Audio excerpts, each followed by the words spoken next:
संपत्ति बह गई आंधी तूफान के अंदर, 1 रुपये नहीं दिला पाया। दूध क्षेत्र के अंदर मकान डूब गए, हर नंबर पे दिखाए। दूध क्षेत्र के अंदर जितने मकान डूब गए, 1 रुपये तक नहीं दिलाया आज तक इसके अंदर। किस काम का विधायक? आप हमें अगर जिता के लाते तो वादा करते हैं हमारी टीम आपके साथ 11 महीने के अंदर एक सच्चा हॉस्पिटल हम यहाँ बनाएंगे बरहट्टू के अंदर मुसलमानों को। क्या हमारी माँ बहन बेटियों के पेट नहीं काटे जाएंगे? हम नहीं जगह काटेंगे। ये प्राइवेट अस्पताल जो बैठे हुए ना, ये सिर्फ और सिर्फ कसई बने हुए। ये माँ बहनों के पेट काट कर नुकसान कर रहे हैं उनका। उनको मालूम है कि अगर इनके बड़े बड़े ऑपरेशन कर देंगे तो 2 बच्चे के बाद 3 बच्चे के अंदर तकलीफ जाएगी। ये है इनका प्लान लगेगा। तो इंशाल्लाह अगर हम जीत के आए समय पहले तो हम बनाएंगे 11 महीने में हॉस्पिटल बनाएंगे। दूसरा काम शांत बैठे। दूसरा काम अगर हम करके आएंगे तो इस शहर के अंदर जो कर्मचारियों का फंड है जो मिलना चाहिए तो और दूसरा नावा जलेबी समाप्त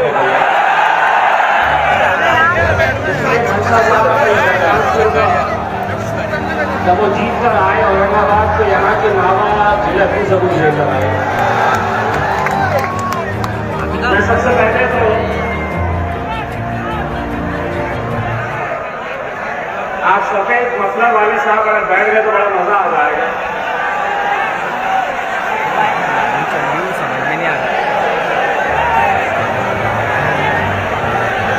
मैं सबसे पहले तो उस पार्टी का तहे दिल से शुक्रिया अदा करने के लिए आया हूँ जिस पार्टी ने हमें मजबूर किया यहाँ तक पहुँचने के लिए। मजलिस इत्तेहाद और मुस्लिमीन ने यह फैसला कर चुकी थी कि इस बार चूंकि तेलंगाना के अंदर इलेक्शंस है और तेलंगाना के अंदर भारतीय जनता पार्टी और कांग्रेस ने मजलिस इत्तेहाद और मुस्लिमीन को निशाना बनाया, हमने सोचा कि हम पूरी ताकत वहां पर लगाएंगे।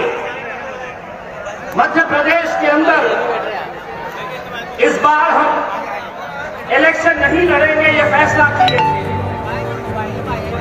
यहाँ के हमारे बुरहानपुर के जिम्मेदार उन लोगों ने भी ये ऐलान किया था कि हम यहाँ पर चुनाव नहीं लड़ेंगे। तो क्या वजह है कि महज इलेक्शन से 2-3 दिन पहले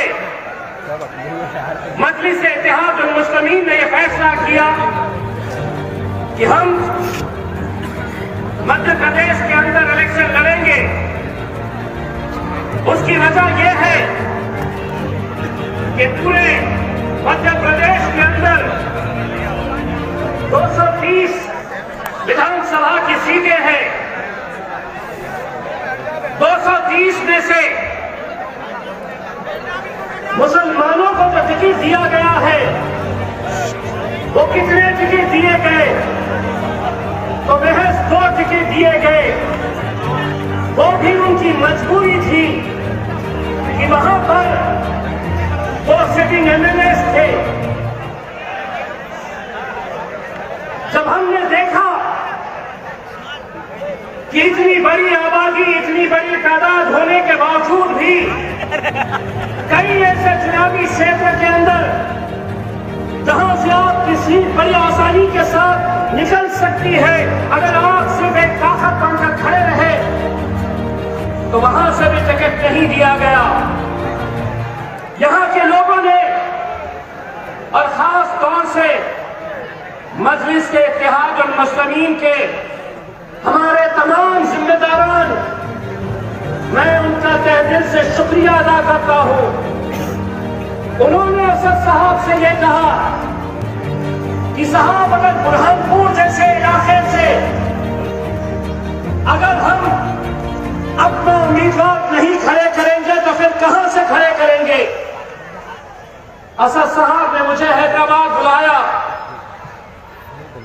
उन्होंने मुझसे यह कहा कि मध्य प्रदेश से बहुत सारी शिकायतें आ रही कि कांग्रेस ने सिर्फ 2 ही मुसलमानों को टिकट दिया हमने क्या करना चाहिए। मैंने 1 मिनट नहीं लगाया और असद साहब से कहा कि इंशाअल्लाह मैदान में उतरना चाहिए। उम्मीदवार कौन होगा? एक बार फिर से मैं मजलिस इत्तेहाद और मुस्लिमीन के हमारे तमाम जिम्मेदारान इनका शुक्रिया अदा करता हूं। मैंने सबसे पहले इन्हें औरंगाबाद बुलाया, इनसे पूछा कि हमने क्या करना चाहिए, अगर इलेक्शन लड़ना है तो कौन लड़ेगा। यहां के एक डॉक्टर साहब थे जिनके ऊपर बहुत ज्यादा नाइंसाफी हुई। वो डॉक्टर का नाम सामने आया, मैं खुद उनसे मिला, लेकिन मामला उनका सस्पेंशन का था।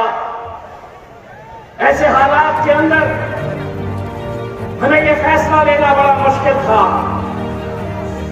मैंने अपने मजलिस के जिम्मेदारों से पूछा, क्या आप लोग ख्वाहिशमंद हैं?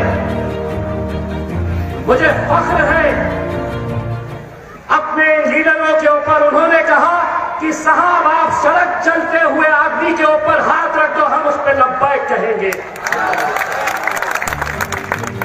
ये नाम आया नफीस मंशा साहब का। हमने फौरन हमारी टीम्स लगाई, एक सर्वे करवाया और उस सर्वे की रिपोर्ट जो आई वो आज यहां के इस आवाम का, इस सरों का समंदर देखकर मुझे एहसास हो रहा है। मैं आप लोगों से सिर्फ इतनी इंतजा करने के लिए आया हूं। मैं मध्य प्रदेश का जिम्मेदार नहीं हूं।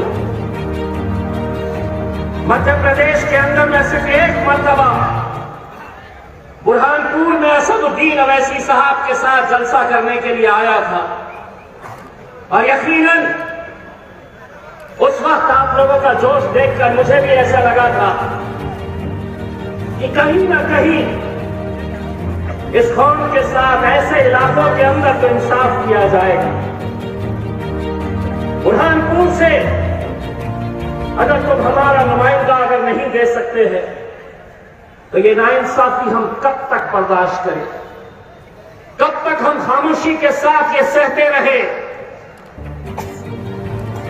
मैं आपसे सिर्फ इतना इल्तिजा करने के लिए आया हूं, एक बार आप तोहफे के तौर के ऊपर नफीस मंशा साहब को यहां से जिताकर लाइए। मैं पूरे मध्य प्रदेश में भारतीय जनता पार्टी और कांग्रेस की नाक में दम करके रखता हूं, होश उड़ा दूंगा उनके, क्योंकि मेरे साथ 2 ताकतें हैं। मेरी एक ताकत मेरा अल्लाह है और मेरी दूसरी ताकत मेरी आवाम। जैसे ही हमने उम्मीदवार का नाम का ऐलान किया, कांग्रेस के सिटिंग एमएलए भोपाल से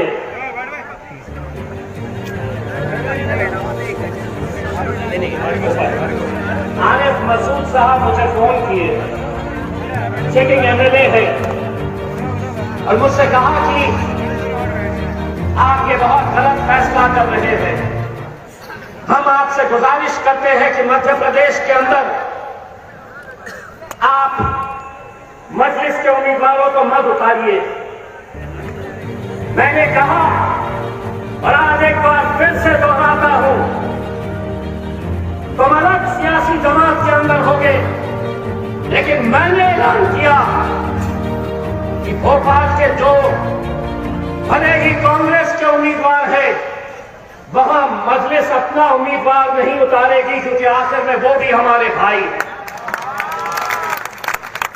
लेकिन जब वो मुझसे कहने लगे कि तुम मध्य प्रदेश के अंदर आना नहीं, तो मैंने उनसे एक बात कही कि आप जिस तरह मुझे फोन कर रहे, फोन उठाकर मुझे ये कह रहे हैं कि मैंने लड़ना नहीं चाहिए।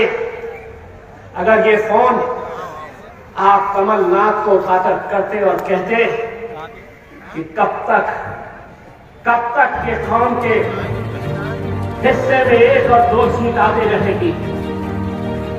अगर कांग्रेस पार्टी बुरहानपुर से भी सही, अगर नफीस मंशा साहब को टिकट देती तो आज इम्तियाज जलील को यहां पर आने की जरूरत नहीं पड़ती थी। लेकिन नफीस भाई एक बात बताओ, अल्लाह को जब रास्ते बनाने पड़ते हैं, अल्लाह जब रास्ते बनाना चाहता है, अल्लाह जब जिताना चाहता है किसी को, तो कैसे जिताता है, कैसे रास्ते बनाता है। मुझे यह बताया गया था कि यहां के कांग्रेस के बहुत सारे पार्षद अपनी नाराजगी का इजहार करने के लिए जब भोपाल गए, अपने नेताओं से यह कहने के लिए कि बुरहानपुर के अंदर जहां पर 23 मुसलमान पार्षद हैं, उनमें से किसी एक को टिकट दे देते तो जिस जिल्लत का सामना मेरे अपने भाइयों को करना पड़ा, कांग्रेस का एक बड़ा लीडर सुरजेवाला ने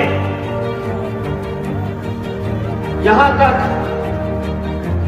इस हद तक पहुंच गया कि जब ये अपनी नाराजगी का इजहार करने लगे तो पुलिस को बुलाया गया और पुलिस से कहा गया कि इन्हें बाहर निकाल दो। सुरजेवाला, इंशाअल्लाह वो दिन भी आएगा जब मेरा भाई नफीस तेरे सामने काम करता है।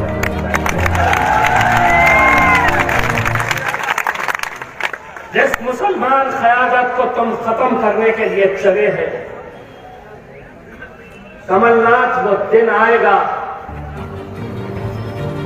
कि मेरा भाई तेरे बाजू वाली कुर्सी के ऊपर आकर बैठे। मेरे भाइयों, कब तक? आज यकीनन अगर कांग्रेस ये कहती है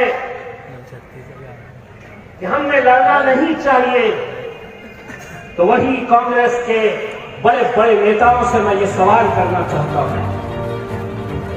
महाराष्ट्र में 48 लोकसभा की सीटें हैं, कितनों को टिकट दिए कांग्रेस ने? तो 0। पूरे महाराष्ट्र से एक मुसलमान चुनकर आया है लोकसभा के अंदर, वो तुम्हारा बेटा, तुम्हारा भाई इम्तियाज जलील है। क्या वजह है? वही कांग्रेस वालों से मैं पूछना चाहता हूं, अगर टिकट देंगे ही नहीं तो जीतेंगे कैसे?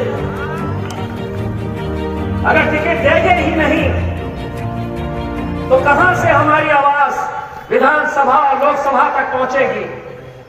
मैं उनसे एक और सवाल करना चाहता हूं, सिर्फ महाराष्ट्र की बात नहीं कर रहा हूं, कितने सारे ऐसे राज्य हैं, कितने सारे ऐसे स्टेट्स हैं जहां से एक भी मुस्लिम एमपी वहां से चुनकर नहीं आता है। कितने राज्य? मध्य प्रदेश कोई है मुस्लिम एमपी? नहीं। गुजरात कोई है? नहीं। कर्नाटक? नहीं। राजस्थान? नहीं। दिल्ली? नहीं। उत्तराखंड? नहीं। झारखंड? नहीं। क्यों नहीं? कभी सोचे हैं? कभी सोचे हैं इस बात के ऊपर कि क्यों नहीं?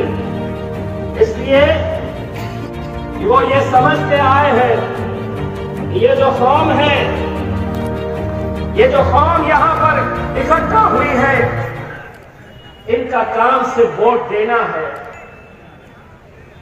इनको हम ज्यादा से ज्यादा अगर कुछ बनाएंगे तो नगर पालिका, महानगर पालिका के अंदर हम पार्षद बनाकर बिताएंगे, विधानसभा के अंदर, लोकसभा के अंदर इनकी तो हैसियत ही नहीं, इनकी औकात ही नहीं, टिकट ही नहीं देंगे।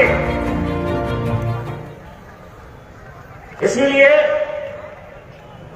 आज ये आप लोगों की जिम्मेदारी है मेरे भाई, बहुत बड़ी जिम्मेदारी है। और एक ये भाई, ये बेटा आप लोगों से गिड़गिड़ाकर आज इत्तेहाद की भीख मांगने के लिए आया हूं।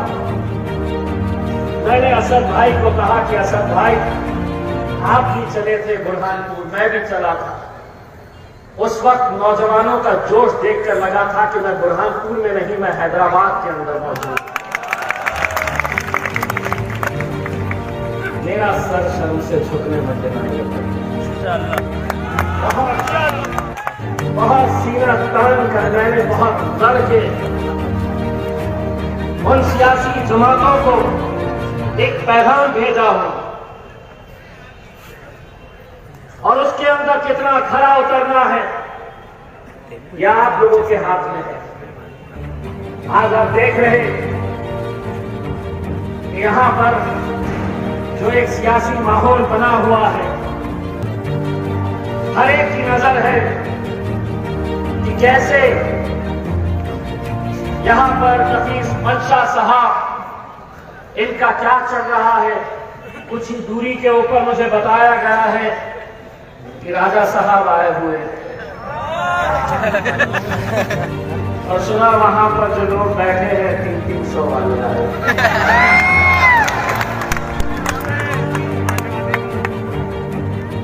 राजा इतना पैसा क्यों खर्चा है?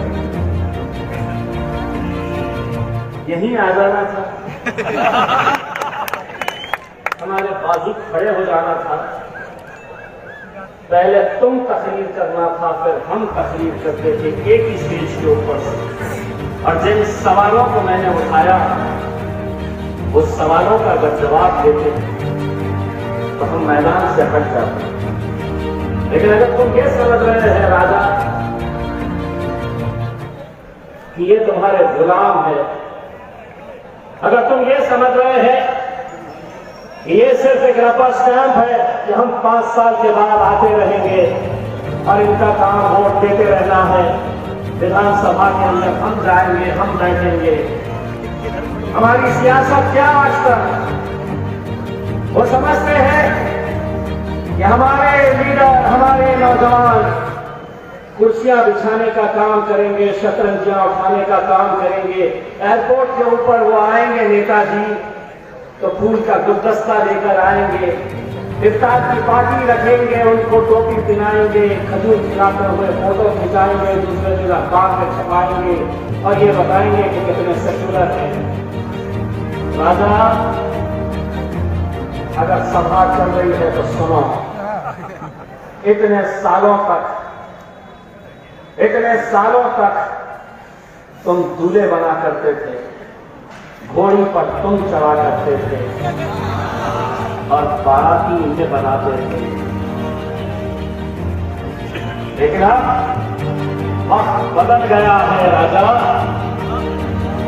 अब दूल्हा मेरा नफीस मंशा बनेगा।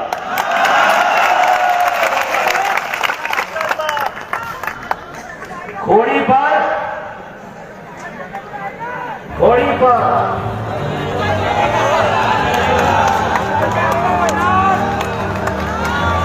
और नाचने के लिए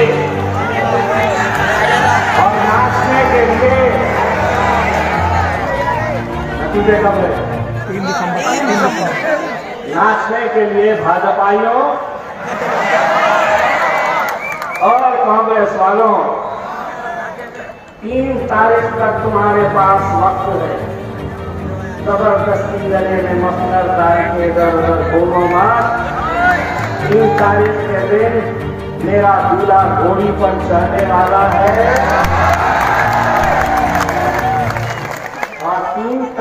तक अपना प्रचार बंद करो, ठुमके लगाना सीख लो।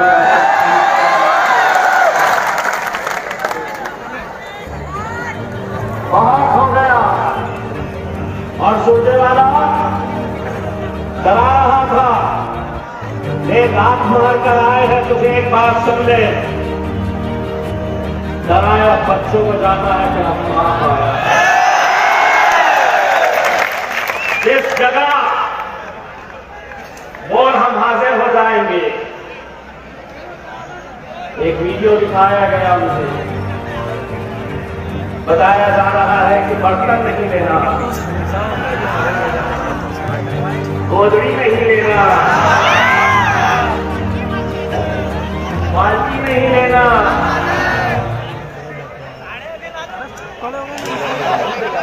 जेवर नहीं लेना। और आपको उम्मीदवार बैठ के सुन रहा है।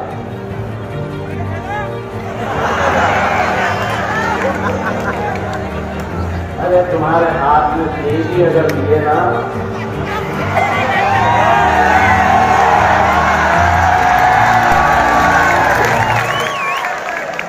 हम खामोश है तो खामोश है। लेकिन एक बात ये समझ लेना कि हम इतने भी शरीफ नहीं है जितना तुम समझ रहे हो। शाहरुख की फिल्में तो हम भी देखते हैं। वो जो भाषण कर रहा था उसको बोल देना कि हम जरा से शरीफ क्या हो गए, सारी दुनिया बदमाश है। मैं आप लोगों को इतना कहना चाहता हूं मेरे भाई कि आज अगर हमसे लोग ये कहते हैं कि ये यहाँ पर क्यों आए हैं, आप बार बार ये सुनते होंगे, बार बार ये सवाल उठता है कि ये आए हैं, मजलिस आई है, तो इसका फायदा भाजपा को मिलने वाला है। तो सुनो,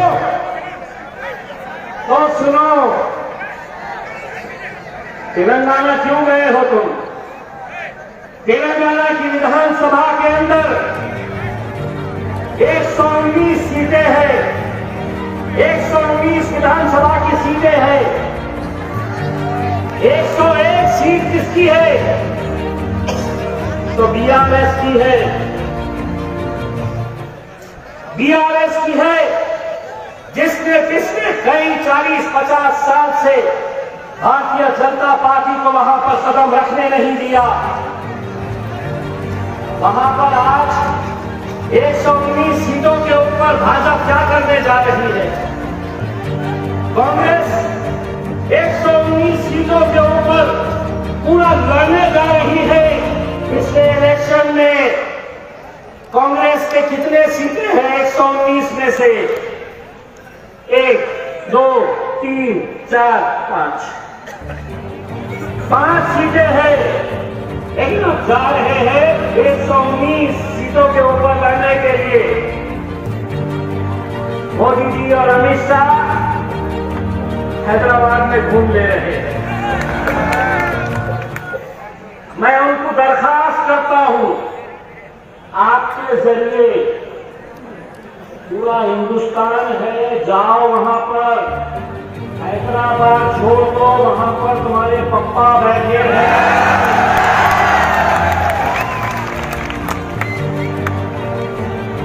जो अब दिन बात चलने वाला है,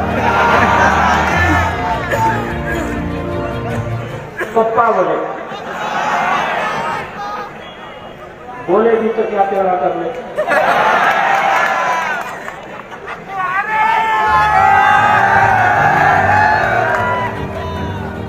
नहीं, एक बात समझ लो, ये जमात है, कोई गूंगे मुक्के बहरों की जमात नहीं है। हमारे साथ जुड़ने के बाद गूंगे और मुक्के भी बोलना शुरू कर देते हैं, और हमको ये बोलने की जरूरत नहीं रहती है। ये मत खरीदो, वो मत खरीदो, ये ले लो, उठाओ।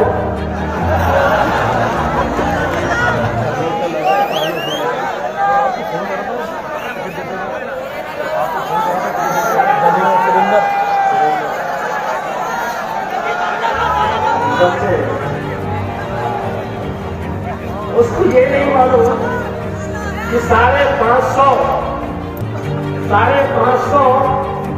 लोकसभा के अंदर मेंबर ऑफ पार्लियामेंट है, 543। मजलिस के कितने हैं? 2। अब बाकी के पूरे एक तरफ रहते हैं, भाजपा वालों के साथ ये बंदे वाले भी चले जाते हैं। जब असद भाई बोलने के लिए खड़े रहे, असद भाई इतने सालों तक अकेले रहते, अकेले भिड़े पड़े रहते थे। जैसे ही खड़े रहते, कोई यहां से चिल्लाता, कोई वहां से चिल्लाता। अब असद भाई अकेले नहीं, उनका भाई उनके पीछे जाके बैठता है। और जब कोई नेता को बैठता है कुछ बोलने के लिए, तो असद भाई की कमेंट्री तो चलते रहती है, उनका भाई पीछे से बोलता है चल बैठ।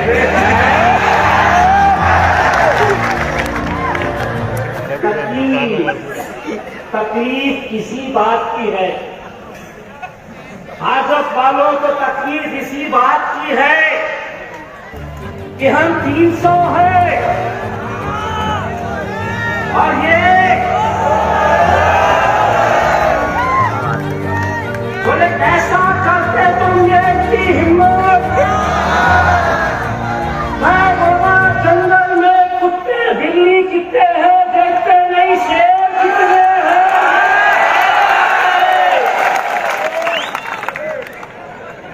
यहाँ पे भी पूछेंगे, यहाँ पे भी पूछेंगे क्या है, तुम 3-4 सीटें लड़ रहे हैं, क्या कर लेंगे?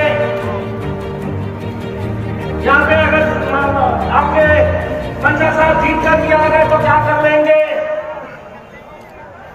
बोलना जो पिछले कई सालों से 6 फीट 4 इंच शेरवानी टोपी वाले जो पार्लियामेंट में करते थे बैरिस्टर असदुद्दीन अवैसी साहब, वही काम हमारे नफीस मंशा साहब।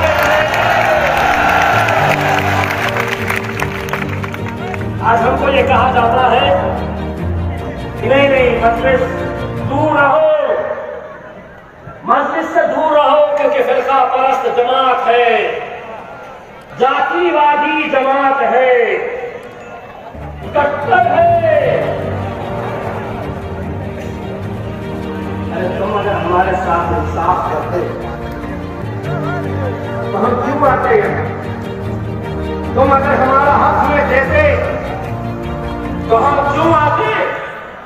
लेकिन एक बात मैं कहना चाहता हूं, अगर हमको फिरका परस्त कहते हैं तो हाँ, मैं फिरका परस्त हूं।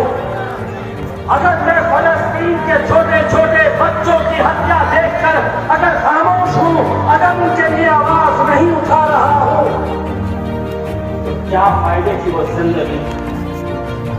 मैं फलस्तीन के हक में बोल रहा हूं तो हाँ, मैं फिरका परस्त हूं।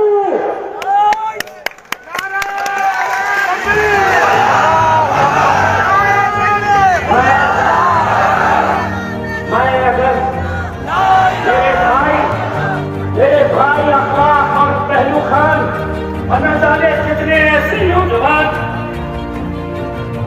जिनको छोटी छोटी बातों के ऊपर दुनिया से रुखसत कर दिया गया, कत्लेआम कर दिया गया, अगर मैं उनके लिए आवाज उठाता हूं तो हाँ, मैं फिरका परस्त हूं। अगर मैं दलितों के ऊपर हो रहे अत्याचार के खिलाफ आवाज उठाता हूं तो हाँ, मैं फिरका परस्त हूं। अगर मैं किसानों की आत्महत्या इनके लिए आवाज उठाता हूं तो मैं फिरका परस्त हूं। लेकिन मेरे भाइयों, बार बार तुमसे यही कहा जाएगा, वोट इनको देंगे तो भाजपा आ जाएगी, मजलिस आई है तो भाजपा जीतेगी। अरे मजलिस 220 में से महज 4 सीट के ऊपर इलेक्शन लड़ रही।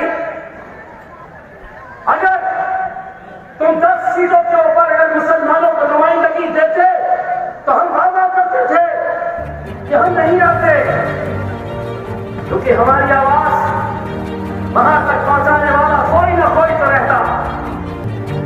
लेकिन दोस्तों, अगर तुम ये कहे आपसे मजलिस आई है तो इसका फायदा होगा, भाजपा जीतेगी, तो उनको तुम्हारे बेटे, तुम्हारे भाई इम्तियाज जलील का उदाहरण देना। पिछले 20 साल से वहां पर शिवसेना का सांसद चुनकर आता है, 20 साल से लगातार। मुसलमान किसको टिकट देता, किसको वोट देता वहां पर, तो कांग्रेस को देता था। कभी शरद पवार की राष्ट्रवादी कांग्रेस को देता था, शिवसेना और भाजपा को कभी नहीं दिया और ना इंशाल्लाह कभी आगे देगा। लेकिन 20 सालों तक जब तुम्हारा वोट जाया जा रहा था, जीत कर शिवसेना आ रही थी, तब मजलिस मैदान में उतरी और मजलिस ने तय किया कि अब हम इलेक्शन लड़ेंगे। तो वही मुसलमानों के लीडर कहने लगे कि नहीं, ये इम्तियाज जलील खड़ा है और शिवसेना तो बड़ी आसानी से जीतेगी, भाजपा बड़ी आसानी से जीतेगी। नतीजा ये हुआ कि हमने अपनी आवाम से सिर्फ इतना कहा कि अगर 20 सालों तक तुम्हारा वोट जाया जा रहा है तो एक मर्तबा एक मुट्ठी बन जाओ, एक ताकत बन जाओ। अगर इम्तियाज जलील 3 लाख वोट लेकर अगर हार भी जाता है तो उस हार में भी हमारी जीत है, क्योंकि हमने 3 लाख मुसलमानों को मुत्तहिद करने का काम किया। हमने अपने नौजवानों से कहा, ऐसा ही जोश था उनके अंदर, जो जोश मैं औरंगाबाद में देख रहा था, आज वो जोश मैं बुरहानपुर के अंदर देख रहा हूं। मैंने अपनी आवाम से कहा कि एक धक्का लगाओ तो सही, अल्हम्दुलिल्लाह ऐसा धक्का लगाए कि 20 साल की शिवसेना के झंडे को उठाए और मजलिस के झंडे को वहां पर डाले। कुछ नहीं करना है, इलेक्शन कितने दिन बचे हैं, बहुत ज्यादा हुल्लड़बाजी करने की जरूरत नहीं है। नबी साहब 3 तारीख के दिन मध्य प्रदेश के फिजा के अंदर हम पतंग भी इंशाअल्लाह उड़ते और मैं भी फख्र से वहां की आवाम को ये कहूंगा कि नफीस भाई का एक भाई भी वहां पर इत्तेहाद की भीख मांगने के लिए गया था। मैं भी आप लोगों से आज उसी इत्तेहाद के लिए यहाँ पर आया। बहुत ज्यादा आप लोगों का यहाँ पे सरों का समंदर देखकर अपने जाती इख्तिलाफात को छोड़िए मेरे भाइयों, ऐसा मौका दोबारा नहीं आने वाला, इंशाअल्लाह ऐसा मौका दोबारा नहीं आने वाला। अगर हमारे में से किसी की कोई गलती हुई है, मैं आप लोगों से माफी मांगता हूँ, लेकिन इस बार ये मौका जाने नहीं देना। एक मर्तबा आप यहाँ पर हमारे पैर मजबूत कर दीजिएगा, एक बार पैर मजबूत कर दीजिएगा, फिर देखिए एक तरफ ये कमल रहेगा और दूसरी तरफ दूसरा कमल रहेगा। ये मध्य प्रदेश का अलग मामला है, दोनों तरफ कमल कमल है। एक कमल नाथ है तो दूसरा कमल फूल है।